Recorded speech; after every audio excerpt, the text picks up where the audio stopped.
Moving on now, Sir John Major has angered victims of the infected blood scandal by blaming what happened on, as he put it, incredibly bad luck.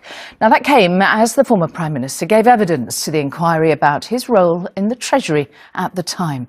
Sir John said no amount of money could have offered a true level of compensation. And more than 3,000 people died after being given blood infected with HIV and hepatitis C. And campaigners accuse successive governments of refusing to accept responsibility. From the inquiry, here's our correspondent, Rachel Younger. I was 8 years old and had a swollen knee and I was misdiagnosed with haemophilia. It's been over 4 decades since Stuart McLean was given contaminated blood which he didn't need and which no one told him had given him hepatitis C. When he finally found out a few years ago, it nearly killed him. I just thought Hep C, everywhere I looked online, it went to the worst possible scenario. Lost my career with depression, lost everything basically, nearly lost my life. I stood at Motorway Bridge to end it all. A passing neighbour dissuaded him, but Stuart is one of up to 30,000 people given contaminated blood by the NHS, and thousands have since died.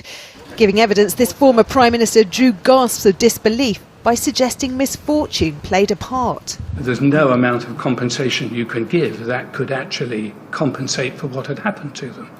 What had happened to them was incredibly bad luck, awful, and it was not something that anybody was unsympathetic to. But the risks should have been clear. The NHS began importing blood products from the US in 1972. Just 2 years later came the first warnings of contamination and hepatitis. By 1983, the UK government had been told AIDS was being spread through them. But it was 1991 before American blood products stopped being used. For Stuart, bad luck doesn't begin to cover it. And he calls that bad luck, knowing that our government brought them products from America? That's not bad luck, that's irresponsible. Mark Ward was given the same blood products as a child with haemophilia. By his 20s, they'd given him HIV. If you ignore AIDS, it could be the death of you. Just as public health campaigns like this were stoking fear.